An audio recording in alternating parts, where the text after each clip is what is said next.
Welcome everybody to a look at the fourth film in the V Cinema Bullets and Betrayal box set from our video, and it is 1991's Carlos.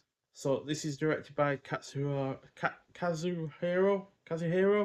Kaiuchi, who unfortunately I've not seen anything else from before, and apparently he's only done about six other films, so not the biggest of catalogues, but this is a crime film clocking in at 92 minutes long.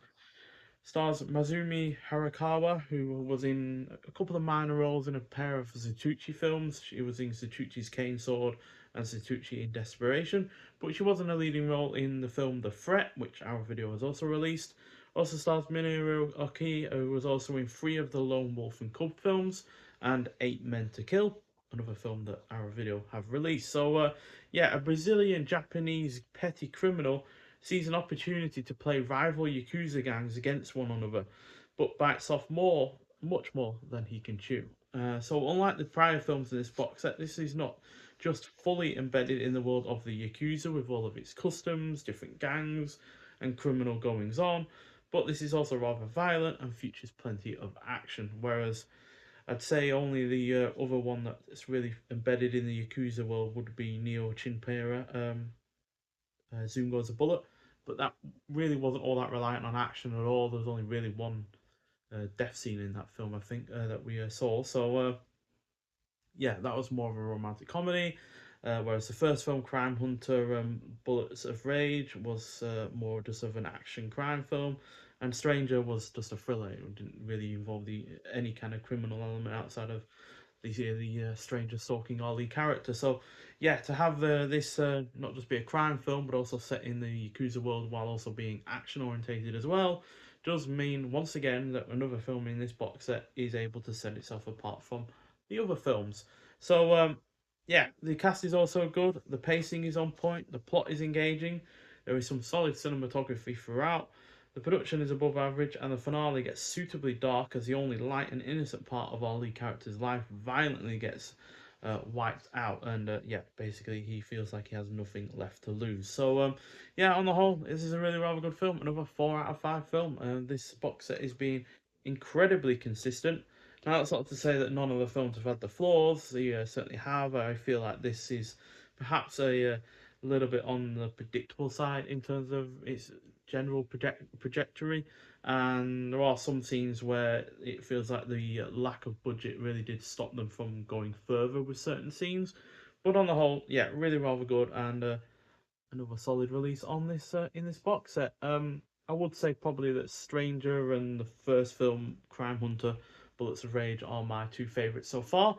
But this is yeah, not far behind either of those, quite frankly. So, yeah, on the disc itself, we've got a high definition Blu-ray presentation of the film, original lossless Japanese stereo audio, optional newly translated English subtitles for the film, newly filmed introduction to the film by Japanese film critic Masaki Taneoka.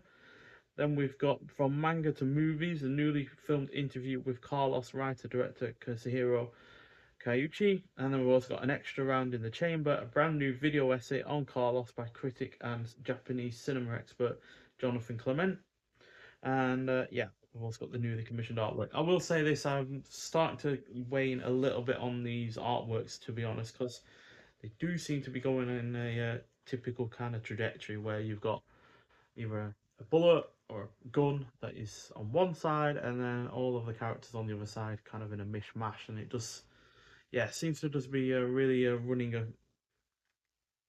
a similar kind of design, but in a way that is, yeah, just not all that inspiring, to be honest. Now, I'm just feeling a little bit like they are kind of retreading all of the ground of the artwork to start the box set off with. So, yeah, and it doesn't look like it's going to get any better. So, yeah, that is just one downside with this release. Personally, don't see any issue with just giving us the original artworks on either side of the sleeve.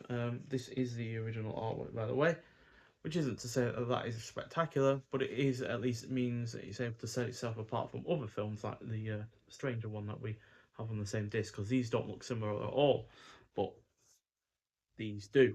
Um, if you didn't know the titles for these films, would you know which one's which just from looking at it? No, you wouldn't, because it doesn't have the titles on them. So, yeah, just a little bit disappointing the artwork on the whole, to be honest. But I will say this: this is the first film in this box set that genuinely feels like it deserves the title of Bullets and Betrayal, because there are plenty of bullets in this film with all of the action and deaths and violence, and there's plenty of betrayal as well because our lead character is playing the yakuza gangs off one another, and that is obviously a betrayal. So, yeah, that's the first. This is the first film that feels like it fits the title of the box set as well, to be honest. So, yeah, on the whole though, a really rather good film and another solid one in this box set. So, yeah, that is number 4 out of 9. So we've got 5 more of these to go, and yeah, I'm hoping that the consistency stays, or at least maybe even getting a film that is even better than 4 out of 5.